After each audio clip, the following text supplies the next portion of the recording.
Boleh kasih tepuk tangan buat Paula, Bapak Ibu. Kalau dia udah ngomong gitu saya tinggal altar call aja Bapak Ibu. Siapa yang berbeban berat gitu kan ibaratnya. Udah bagus banget bicaranya. Lukas pasal yang ke-15. Lukas pasal yang ke-15 ayat yang ke-11 sampai ayat yang ke-16. Let's dive into the word. Mari kita akan belajar firman Tuhan pada kesempatan pada pagi hari ini. Lukas pasal 15 ayat 11 dan 16. Yesus berkata lagi, ada seorang mempunyai 2 anak laki-laki. Kata yang bungsu kepada ayahnya, "Bapak, berikanlah kepadaku bagian harta milik kita yang menjadi hakku." Lalu ayahnya membagi-bagikan harta kekayaan itu di antara mereka. Beberapa hari kemudian anak bungsu itu menjual seluruh bagian itu lalu pergi ke negeri yang jauh. Di sana ia memboroskan harta miliknya itu dengan hidup berfoya-foya. Ayat yang ke-14, setelah dihabiskannya semuanya, timbullah bencana kelaparan di dalam negeri itu dan ia pun mulai melarat. Lalu ia pergi bekerja pada seorang majikan di negeri itu. Orang itu menyuruhnya ke ladang untuk menjaga babinya. Ayat yang ke-16, lalu ia ingin mengisi perutnya dengan ampas yang menjadi makanan babi itu. Tapi tidak seorang pun yang memberikannya kepadanya. Tuhan Yesus berbicara pada kesempatan pagi hari ini. Bapak, aku percaya bahwa di mana engkau hadir, di sana kesembuhan terjadi. Di sana pemulihan terjadi, yang datang dengan letih lesu akan mendapatkan kekuatan yang baru. Mereka yang datang dengan keputusasaan pulang akan mendapatkan asa yang baru. Mereka yang sedang terhilang akan datang kembali kepada Tuhan karena kasih-Mu lebih besar daripada segala kesalahan, dosa yang sudah mereka buat. Bapak, aku berdoa baik yang ada di tempat ini maupun yang sedang menonton via online. Dimanapun mereka berada, apapun yang sedang mereka lakukan, hadirat-Mu sama untuk menjamah mereka, menjangkau kehidupan mereka di dalam nama Tuhan Yesus. Sementara firman-Mu disampaikan, sembuhkan yang sakit. Sementara firman-Mu disampaikan, pulihkan setiap keluarga. Sementara firman-Mu disampaikan, setiap kehidupan yang mati akan mulai bangkit di dalam nama Yesus. Karena di mana ada roh Allah, di sana ada kemerdekaan. Di mana ada roh Allah, di sana ada kebangkitan. Di mana ada roh Allah, di sana ada kehidupan. Berbicara buat kami, urapi mata kami untuk melihat, telinga kami untuk mendengar, hati kami untuk percaya bahwa Tuhan sudah menyiapkan yang terbaik bagi kehidupan anak-anaknya. Dan pagi hari ini adalah pagi yang Tuhan sudah berikan dalam kehidupan kami semua. Terima kasih Tuhan Yesus, sampaikan isi hati-Mu, menjamah setiap hati dan menjamah setiap kehidupan. Dalam nama Tuhan Yesus kami menyerahkan doa ini, kami mengucap syukur. Amin. Saudara siap untuk kebenaran firman Tuhan? Yes. Pastor Arief khotbah adalah minggu lalu mengenai the parenting, mengenai kehilangan anak. Itu adalah the best preaching tentang parenting. Kalau saudara ketinggalan, saudara bisa lihat YouTube-nya. Dan buat setiap keluarga, buat setiap orang tua, dan juga buat setiap calon ayah dan ibu itu harus didengerin. Dan itu harus didengerin, dan pengajarannya kan datang dari kebenaran firman Tuhan. Dan itu sangat menolong buat kita semua. Dan saya sangat ditemplak sebetulnya. Ada banyak hal yang saya sangat ditemplak. Kemarin bicara di live group juga bicara mengenai itu. Begitu banyak sharing yang ada. Dan saya rasa saudara merasakan berkatnya selama 1 minggu ini. Dan saya berdoa itu akan terus menjadi berkat buat kehidupan kita semua. Dan hari ini berbicara mengenai anak yang hilang. Lukas pasal 15 itu berbicara mengenai anak yang hilang. Kemarin bicara kehilangan anak. Sekarang kita bicara mengenai anak yang hilang. Nah kalau saudara baca Lukas pasal 15. Tadi yang kita baca ayat 11 sampai yang ke-16. Dulu pemikiran saya begini, anak yang hilang, anak yang bungsu kemudian terhilang itu, saya berpikir bahwa anak yang bungsu itu terhilang karena masalah duit, masalah warisan. Karena dia kan berkata kepada Bapak, "Bapak tolong berikan apa yang menjadi warisan, apa yang menjadi bagianku." Sebetulnya itu kurang ajar juga. Saudara jangan minta sesuatu yang belum pada waktunya. Itu penting tuh. Jangan minta sesuatu yang belum pada waktunya karena anak yang hilang tuh anak yang bungsu tuh minta sesuatu yang bukan pada waktunya. Kita udah bicara mengenai waktu pada saat itu. Anak yang bungsu itu minta sesuatu yang memang bukan pada waktunya. Saya suka pakai analogi, kalau lagi musim duren jangan minta rambutan. Karena bukan pada musimnya. Mau di bahasa sehari-hari, jangan minta merit kalau belum kerja. Enak aja lu ngomong, iya lo belum kerja, jangan minta sesuatu yang belum pada waktunya. Nah Lukas 15 itu ternyata bukan berbicara mengenai uang loh. Anak yang bungsu itu bukan berbicara mengenai uang, berbicara mengenai warisan. Karena ayat yang ke-12 itu berkata begini. Lukas 15 tadi ayat yang ke-12. Kata yang bungsu kepada ayahnya, "Bapak, berikanlah kepadaku bagian harta milik kita yang menjadi hakku." Jadi ketika dia ada di rumah bapaknya, saudara pikirkan, saya pikir dulu ketika anak yang bungsu di rumah bapaknya, dia sedang kekurangan. Dia enggak kekurangan apa-apa di rumah bapak. Semua kebutuhannya terpenuhi di rumah bapak. Semuanya. Saudara, bukan sekedar terpenuhi tapi berlimpah dalam kehidupan bapaknya. Jadi dia enggak kekurangan duit di rumah bapaknya. Bukan karena kemudian dia kekurangan duit di rumah bapaknya, kemudian dia merantau untuk menjadi kaya. Enggak, dia dicukupi di rumah bapaknya. Semua kebutuhannya tercukupi di rumah bapaknya. Nah ayat ini menunjukkan bahwa bukan masalah warisan dan bukan sekedar masalah duit. Ketika dia berkata, Bapak berikan kepadaku apa yang menjadi bagianku. Pertanyaannya apa? Pertanyaannya yang jadi masalah di situ adalah gini. Anak yang bungsu kepengen untuk hidupnya, dirinya sendiri yang menentukan kehidupannya. Karena selama dia ada di rumah Bapak, dia terikat dengan aturan Bapaknya. Jadi waktu dia berkata kepada Bapak, berikan kepadaku apa yang menjadi hakku, dia terus berkata gini, udah Bapak, udah cukup Bapak atur hidup saya, biar saya mengatur hidup saya sendiri. Isunya bukan isu uang ternyata. Isunya bukan isu warisan, isunya berbicara mengenai kendali, berbicara mengenai power, berbicara mengenai kekuasaan ternyata. Anak yang bungsu kepengen hidupnya dia yang nentuin. Selama dia di rumah Bapak, Bapaknya yang nentuin. Dia kepengen hidupnya, dia yang nentuin. Kemudian saya berpikir kalau saudara baca di Kejadian pasal yang ketiga. Ketika iblis goda dengan Adam, iblis goda Adam dan Hawa. Bukankah pertanyaannya dan pernyataan yang dilemparkan iblis adalah gini. Kalau kamu makan buah pengetahuan yang baik dan yang buruk, kamu akan jadi sama seperti Allah.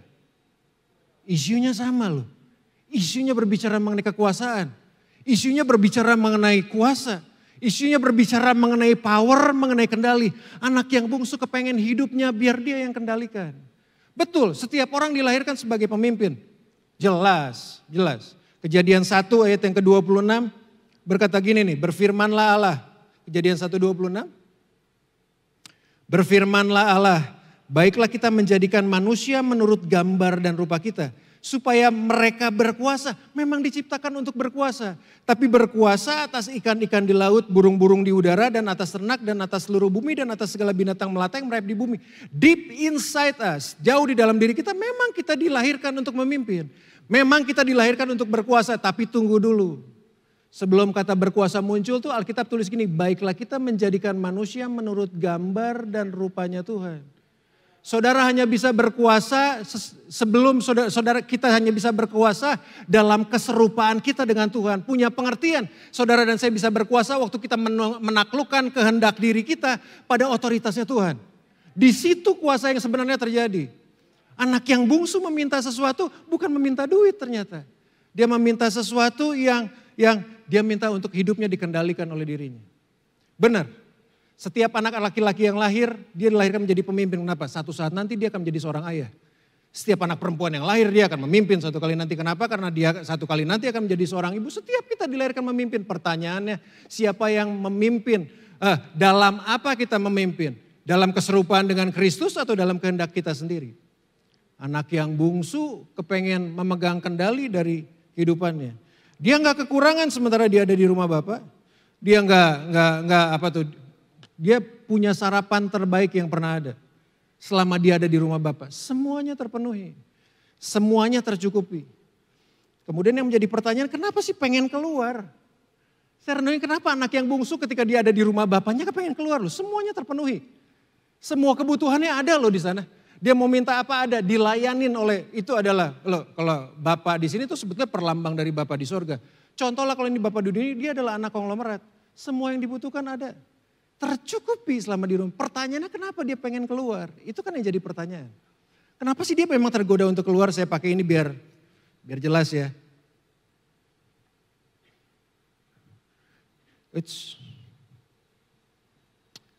Ini di rumah Bapak. Itu di luar rumah Bapak. Pertanyaannya kenapa dia kepengen ada di luar? Padahal di sini, di rumah Bapak, dia sudah tercukupi semuanya. Arik ada gak Arik?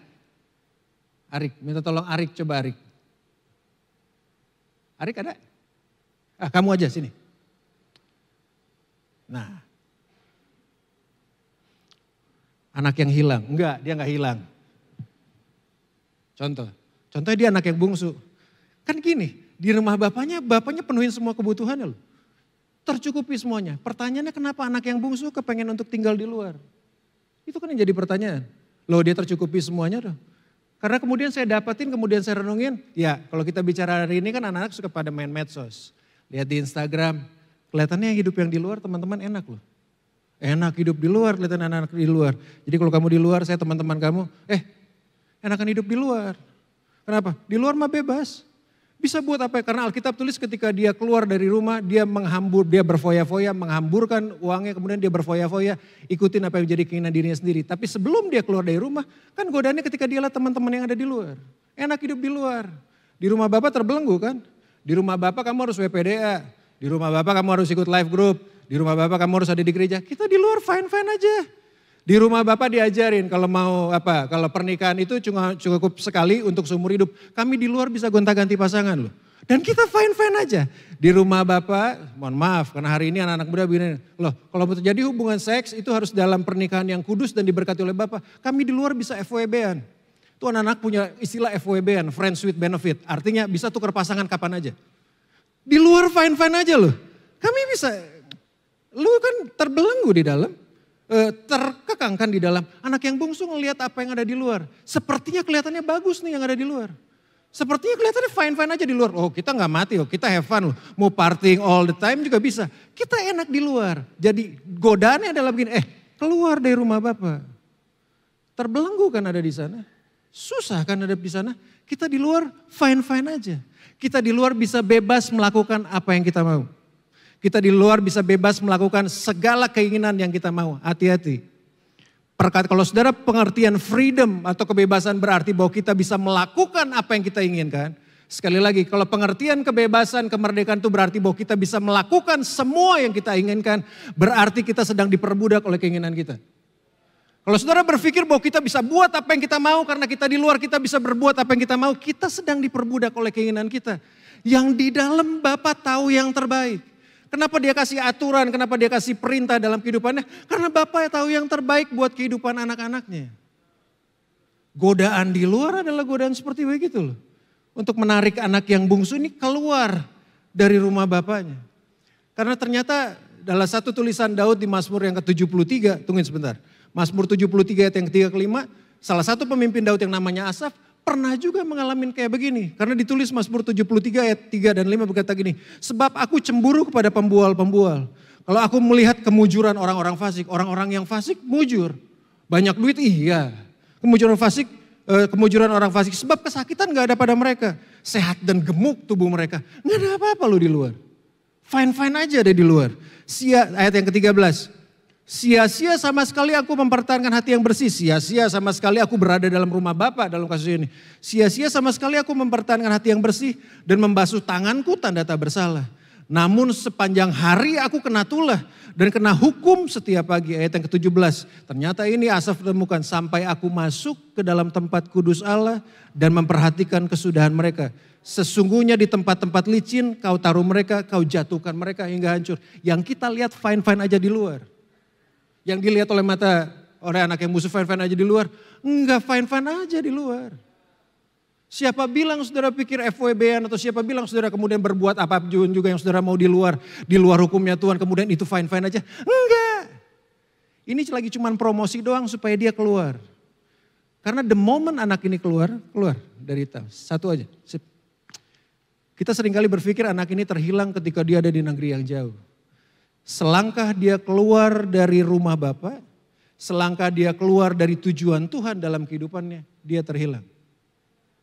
Saudara pikir ketika dia terhilang dia ada di kandang babi, habisin semua? Enggak. Satu langkah dia memutuskan untuk keluar dari tujuan Tuhan dalam kehidupannya, dari apa yang menjadi perintah Tuhan, menjadi ketetapan Tuhan dalam kehidupannya, terhilang. Perhatikan baik-baik. Alkitab kan tulis begini, dia minta warisan bapaknya. Saudara mau hitung pakai ya mungkin punya miliaran uang yang dia dapatkan. Waktu dia keluar dia gak keluar kere loh. Dia keluar tajir, melintir. Crazy rich lagi keluar tempat bapaknya. Duitnya banyak. Waktu dia keluar, kalau hari ini mungkin dia keluar dari rumah bapaknya pakai private jet kali. Pakai jet pribadi, pakai supercar. Dia keluar banyak duit, tapi saya harus beritahu. Seberapapun banyak yang Bapak Ibu miliki, seberapapun banyak yang saudara miliki. Ketika saudara memilikinya keluar dari tujuan Tuhan, akhirnya berakhir pada kesia-siaan. Seberapa banyak, seberapa kaya, seberapa besar semua uang, kapasitas, nama besar, apapun juga yang dunia ini punya dan saudara punya pada saat ini. Selangkah kita keluar dari apa yang menjadi tujuan Tuhan dalam kehidupan kita, ujungnya kesia-siaan. Tanya pada satu raja yang paling kaya yang pernah ada di dunia yang namanya Salomo. Dia punya semuanya. Bahkan di zamannya Alkitab tulis emas dan perak gak ada harganya. Di zamannya emas dan perak gak ada harganya. Pengkhotbah 1 tuh dibuka. Dia tulis pengkhotbah 1 dibuka dengan ayat begini. Kesia-siaan di atas kesia-siaan. Raja yang paling kaya. Jadi dengan kata lain ketika dia memutuskan untuk keluar daripada tujuan Tuhan dalam kehidupannya. Dia terhilang. Kenapa dia terhilang? Karena dia sedang dengar apa yang ada di luar. Thank you. Makasih.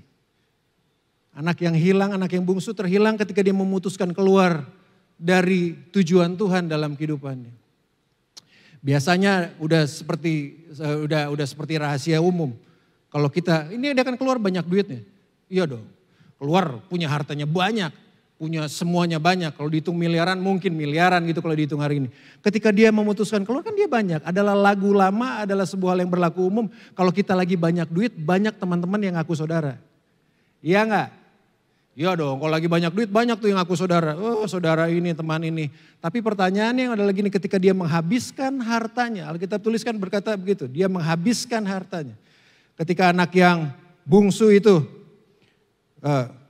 setelah dihabiskannya semuanya, timbullah bencana kelaparan di dalam negeri itu dan ia pun mulai melarat. Pergi keluar rumah banyak duit, temannya banyak. Sampai di satu titik yang saya lucu Tuhan adalah gini, Alkitab berkata gini, habis semua duitnya, kemudian krisisnya terjadi. Dan saya lihat bahwa krisis itu bukan karena Tuhan hukum dia loh. Krisis itu bukti bahwa Tuhan sayang sama dia. Kalau krisis itu gak diizinkan Tuhan terjadi dalam kehidupannya, dia akan terhilang selamanya. Tapi Tuhan izinkan krisis ini untuk membuat sesuatu yang membuat dia kemudian balik lagi kepada Tuhan. Setelah dihabiskan semuanya, timbullah bencana kelaparan di dalam negeri itu dan ia pun mulai melarat. Pertanyaannya di mana temannya? Hati-hati dengan siapa saudara berteman. Karena teman saudara akan membawa saudara membawa saudara dekat kepada Tuhan, pada tujuan Tuhan, atau dia akan membawa saudara menjauhi Tuhan. Gak ada teman yang temenin dia tuh. Ayat yang ke-16 berkata gini, 15. Lalu ia pergi kepada seorang majikan di negeri itu. Orang itu menyuruhnya ke ladang untuk menjaga babinya. Dari kaya banget sampai kere banget. Menjaga babi. Ayat 16, lalu ia ingin mengisi perutnya dengan ampas yang menjadi makanan babi itu. Tapi tidak seorang pun yang memberikan kepadanya. Saudara bayangin gak? Dari yang punya duit banyak, dihabiskan semuanya, melarat habis-habisan. Hampir berkata gini, dia kepengen makan makanan babi, makanan yang bukan makan babi panggang loh ya, ini makan makanan babi, jadi beda. Makan sama babi hidup lah ibaratnya, ini babinya masih hidup, dia kepengen makan apa yang menjadi makanan babi, gak ada orang yang kasih. Sampai di satu titik bahwa begini loh, bahwa babi lebih berharga dari hidupnya. Iya dong, loh. Yang menjadi makanan babi aja gak boleh dimakan sama manusia. Artinya yang punya babi kan berkata, lu mah bukan siapa-siapa. Babi jadi, sampai pada satu titik yang paling, udah kelihat babi main di lumpur. Seperti babi mungkin hidupnya.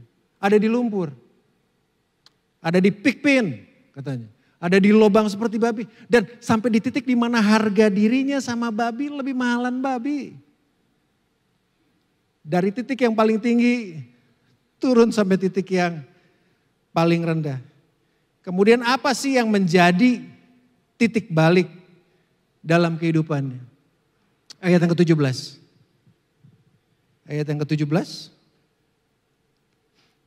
Lukas pasal 15 tadi ayat yang ke-17. Lalu ya ayat yang selanjutnya yang ke-17. Lalu ia menyadari keadaannya. Ayat yang ke-17, Lukas 15 ayat 17. Lalu ia menyadari keadaannya. Katanya, betapa banyaknya orang upahan Bapakku yang berlimpah-limpah makanannya, tapi aku di sini mati kelaparan. Ini ternyata titik baliknya. Waktu dia ada di lubang yang paling bawah, berteman dengan babi, udah kehilangan temannya, ya iyalah. Karena saya dapetin, teman yang bersama-sama dengan kita waktu kita susah. Komunitas yang bersama-sama dengan kita waktu kita susah, itu adalah teman-teman yang tepat yang harusnya bersama saudara waktu saudara sukses. Lagi sekali, teman-teman yang berada bersama kita waktu kita susah, komunitas yang ada bersama-sama dengan kita waktu kita susah adalah teman-teman yang tepat yang harusnya menampingi saudara waktu saudara berada dalam kesuksesan. Teruji pertemanannya. Seorang sahabat menaruh kasih setiap waktu dan menjadi seorang saudara dalam kesukaran. Itu Amsal berkata gitu. Jadi teman-teman yang waktu kita susah, itu adalah teman-teman yang tepat waktu kita nanti sukses. Dan di sini kan gak ada teman-teman ya, ditemanin babi. Tapi titik baliknya adalah berkata gini, lalu ia menyadari keadaannya. Lalu he came to himself, bahasa Inggrisnya berkata. Bahwa dia menyadari keadaan, sekali-kali punya waktu pribadi untuk sendirian, untuk memikirkan saudara ada di mana sih saat ini. Itu yang sebetulnya dia bilang. Itu yang anak bungsu itu lakukan. Kemudian Alkitab dia menyadari keadaan, dia lihat dirinya. Jangan bandingkan diri kita dengan orang lain. Oh itu dilarang keras. Kalau kita membandingkan diri dengan orang lain, kita sedang menghina Tuhan Sang Pencipta. Karena pada akhirnya kita akan bilang bahwa Tuhan tuh gak adil dalam hidup saya. Kenapa? Kok dia lebih diberkati? Enggak. Jangan pernah bandingkan hidup saya dengan hidupnya orang lain. Tapi bandingkan hidup saudara hari ini dengan hidup saudara berapa puluh tahun yang lalu. Anak yang bungsu tuh kemudian sedang melihat hidupnya dengan hidupnya waktu dia ada di rumah bapaknya.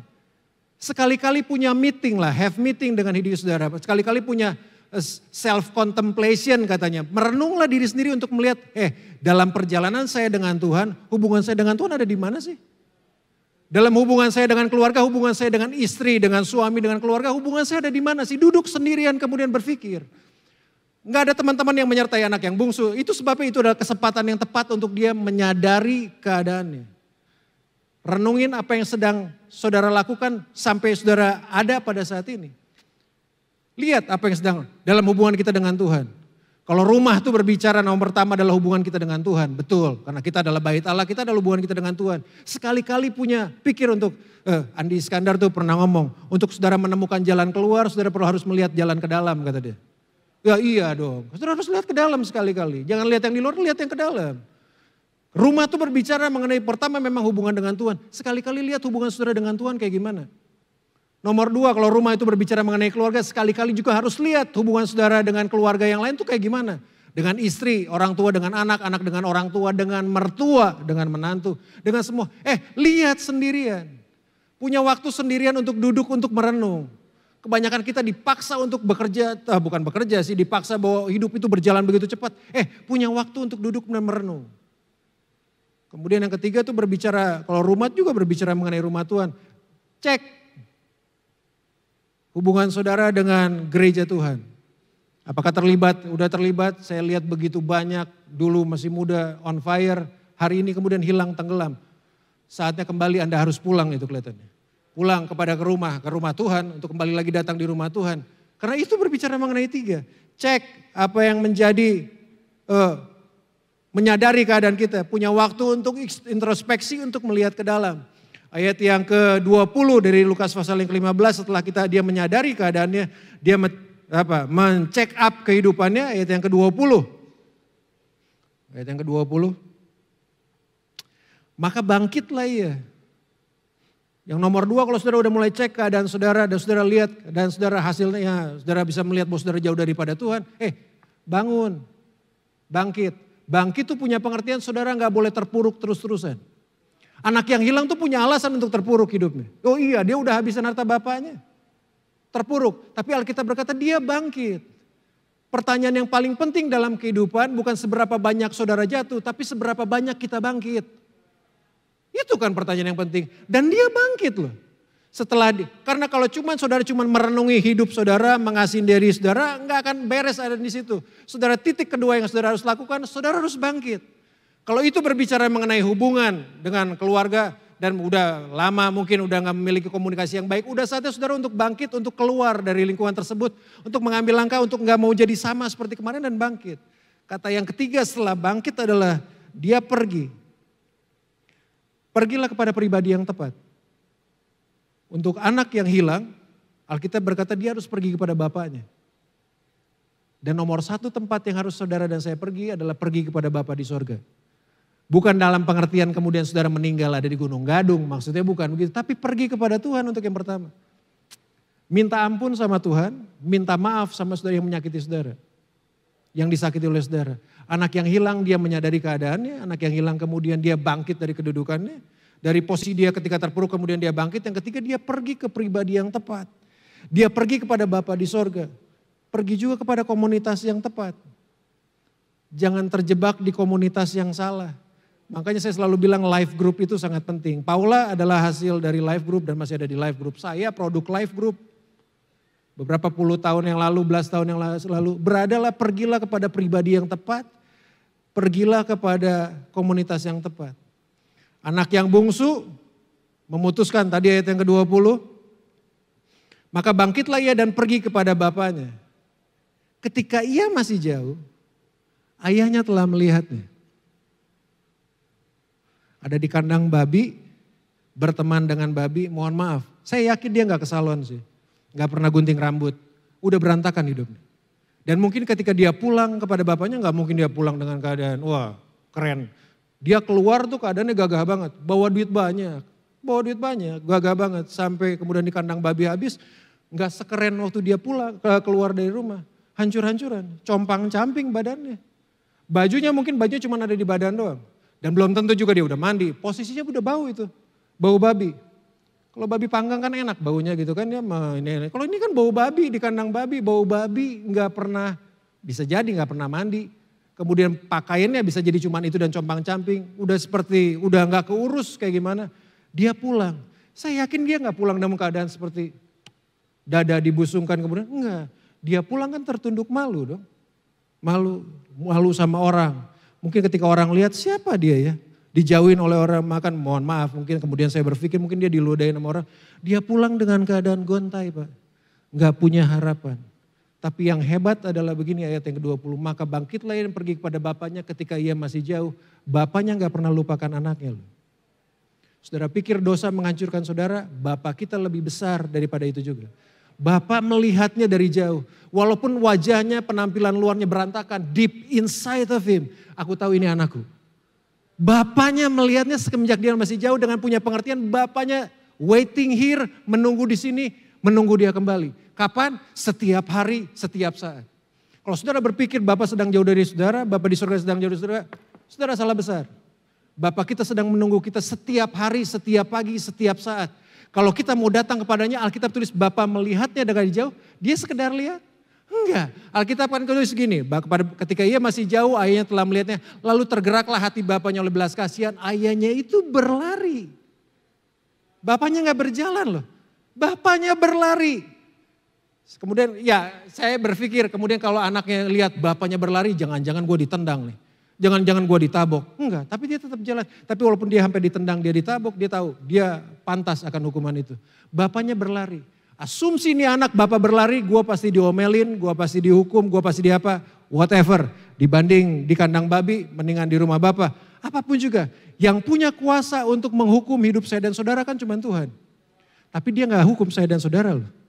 Alkitab tulis dia berlari, mendapatkan dia, dirangkul, dicium. Anak yang baunya kayak babi, yang udah hancur kehidupannya, Alkitab tulis ketika Bapa berlari mendapatkan dia, dirangkul, dicium. Sebau-baunya nih anak, dia tetap anak saya kata bapaknya. Sehancur-hancurnya kehidupannya, serusak-rusaknya hidupnya, dia anak gua. Gak peduli penampilan luarnya kayak gimana, tapi keputusan dia untuk kembali, itu yang Bapak tunggu-tunggu. Sementara dia berjalan kembali, anaknya berjalan mendekati bapaknya berlari loh mendapati dia. Itu Bapak kita di sorga. Saya kalau renungin ini tuh sangat bersyukur, nangis bersyukur kepada Tuhan. Untuk orang-orang yang hancur seperti saya, waktu saya datang kepada Tuhan berjalan, Tuhan berlari mendapatkan saya dan saudara.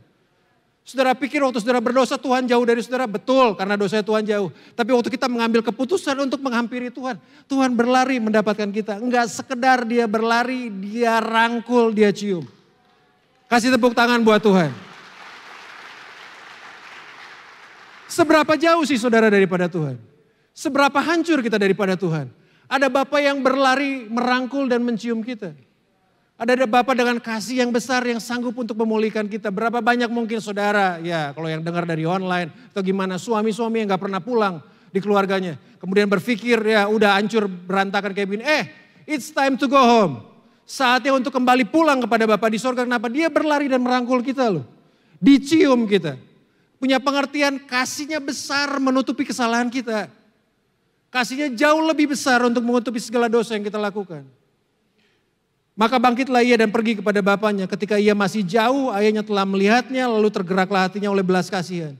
Ayahnya itu berlari mendapatkan dia lalu merangkul dan mencium dia. Ayat yang ke-22. Ayat yang ke-22. Tetapi ayah itu, bapak itu nggak cukup cuma sekedar dia rangkul kemudian dia cium. Tetapi ayah itu berkata kepada hamba-hambanya, lekaslah bawa kemari jubah yang terbaik. Pakaikanlah itu kepadanya, kenakanlah cincin pada jarinya, sepatu pada kakinya. Dipulihkan keadaannya. Seperti ketika dia ada di rumah bapaknya. Seperti dulu waktu dia ada di rumah bapaknya, betapa hancur kehidupannya. Tapi ketika dia datang, persisten kemudian datang ke rumah bapak. Alkitab tulis gini, bapak berikan jubah yang terbaik, dikembalikan kedudukannya. Nah kalau saudara tahu cincin pada saat itu, cincin Israel, itu setiap cincin yang di kebudayaan Israel itu cincinnya punya nama keluarga. Jadi ketika cincin itu diberikan, itu identitas anaknya itu kembali lagi kepada dia. Seberapapun hancur kehidupan saudara, Alkitab tulis gitu kan, anak yang bungsu itu ketika pulang dia berikan jubah yang terbaik, diberikan cincin, dikembalikan posisinya semula seperti ketika dia ada di rumah bapaknya. Pagi hari ini saya berdoa buat saudara, kalau bicara mengenai persisten hari ini, persistenlah tinggal, persistenlah tetap teguhlah, tetap setialah untuk tinggal dalam kasih-Nya Tuhan. Seberapapun jauh, seberapapun buruk, seberapapun hancur kehidupan kita, kasih-Nya Tuhan itu selalu tersedia buat kita. Bukan berarti kemudian kita bisa berbuat dosa seenak jidat kita, enggak. Tapi justru kasih-Nya Tuhan selalu tersedia dalam kehidupan saya dan saudara loh. Anak yang hilang itu ketika dia pulang, dia dikembalikan posisinya kepada Tuhan, dia kembalikan posisinya, identitasnya kembali diberikan cincin. Itu berbicara mengenai identitasnya kemudian dikembalikan kembali kepada identitas ketika sebelum dia keluar daripada rumah. Pagi hari ini saya berdoa Pak, Bu, kalau ada di antara Bapak Ibu yang di sini maupun yang nonton online maupun yang nonton, yang mendengar secara online. Kalau ada di antara saudara mungkin kemudian berpikir bahwa udah terlalu jauh nih hidup nih kayak begini. Oh enggak, saudara enggak terlalu jauh kok. Kasih Tuhan tetap ada dalam kehidupan saya dan saudara. Pertanyaannya ketika saudara sedang berada dalam jauh, apakah saudara mau datang berjalan pada Tuhan? Atau justru saudara semakin menjauh daripada Tuhan? Saya pikir dulu kandang babi adalah bentuk hukuman bapaknya kepada anaknya. Oh enggak. Kandang babi adalah bukti cinta kasih-Nya Tuhan dalam kehidupan dia. Kalau anak yang bungsu enggak memiliki pengalaman kandang babi, dia akan terhilang selamanya. Tapi Tuhan izinkan pengalaman kandang babi ini untuk membuat dia berpikir, mengambil keputusan, menyadari keadaannya, kemudian bangkit dan pergi kepada bapaknya. Karena di sana dia menemukan pemulihan dalam kehidupan. Di sana dia menemukan kehormatannya kembali, kemuliaannya kembali. Di sana dia menemukan apa yang hilang daripadanya. Karena sebagaimana dia memutuskan keluar dari rumah bapaknya kemudian pergi ke negeri yang jauh dan berfoya-foya. Tuhan juga kepengen bahwa dengan keputusannya sendiri kemudian dia juga datang kepada Tuhan. Dan dipulihkan bersama dengan Tuhan. Keinginan itu anak sebetulnya waktu dia pulang adalah cuma begini. Bapak cukup aku menjadi hambanya Bapak aja. Gak perlu jadi anak karena aku tahu aku udah buang uang banyak begitu, buang uang banyak. Tapi aku gak perlu kayak gitu. Tapi saudara apa yang bilang Bapak? Sebelum dia ucapkan gitu, enggak, bawa kemari jubah yang terbaik. Gak pernah ada bekas anak dalam kerajaan surga. Seberapa jauh saudara sedang jauh dari Tuhan? Hah? Seberapa hancur hidup kita? Oh saya udah berantakan banget, udah kawin cerai kayak gimana. Datang pada Bapak, minta ampun. Datang pada orang yang menyakiti saudara dengan minta maaf. Pagi hari ini saya berdoa buat Bapak Ibu saudara sekalian, buat teman-teman youth khususnya karena ini hari nasional. Anak-anak muda, godaan di luar boleh kayak begitu. Tapi ingat, cuman di rumah Bapak tujuan hidup kita bisa tercapai dengan maksimal. Cuman di rumah Bapak karena Bapak tahu yang terbaik dalam kehidupan kita semua. Jangan anggap di rumah Bapak itu adalah sebagai, gua gak boleh ini, gak boleh itu, gak boleh ini. Tuhan berikan itu untuk yang tahu yang terbaik dalam kehidupan kita. Dia tahu yang setiap detail terbaik dalam hidup saya dan saudara. Kembali pulang kepada Tuhan. Come back home. Mari datang kembali kepada Tuhan. Hubungan suami istri yang udah mulai jauh daripada Tuhan, udah mulai jauh kemudian dari sesamanya. It's time to go home. Saatnya untuk kembali pulang. Kembali pulang pada hubungan kita seperti yang Tuhan inginkan. Bahwa hubungan suami istri seperti yang Tuhan janjikan dalam kehidupan saya dan saudara. Just come back home. Saatnya untuk kembali pulang. Karena ini waktunya untuk pulang. Bapak kita sudah menunggu. Dan dia gak sekedar menunggu. Dia akan berlari merangkul saudara, mencium saudara dan memberikan jubah terbaik dan cincin itu dalam kehidupan kita semua. Apa yang hilang waktu anak ini keluar, dikembalikan Tuhan waktu dia ada di rumah. Apa yang hilang dalam kehidupan saudara waktu kita jauh daripada Tuhan, Tuhan sanggup untuk balikan itu kembali waktu kita datang kepada Tuhan. Itu juga berbicara mengenai keluarga kita, itu juga berbicara mengenai hubungan apa aja. Yang habis oleh belalang pelahap, belalang pelompat, dan habis oleh itu semua, waktu saya dan saudara datang kembali kepada Tuhan, Tuhan sanggup untuk gantikan. Amin. Mari datang pada Tuhan, kita bangkit berdiri sama-sama sebelum kita akhiri ibadah pada kesempatan pada pagi hari ini. Terima kasih Tuhan Yesus. Kami datang kepadamu Tuhan. Tuhan tahu setiap apa yang menjadi pergumulan, apa yang sedang menjadi tantangan dalam kehidupan kami. Beberapa dari kami mungkin merasa bahwa sepertinya kami sedang berada di kandang babi Tuhan. Hidup berlumur dengan dosa, keluarga berantakan, keputusan yang salah yang kami ikuti, kemudian kami terjerumus pada hal yang salah. Tapi pada kesempatan pada hari ini Tuhan, kami mendengar, kami tahu, kami percaya. Ada Bapa yang selalu menunggu kami ternyata. Ada Bapa di sorga yang selalu setia mendampingi kehidupan kami dan Dia sedang menunggu kami.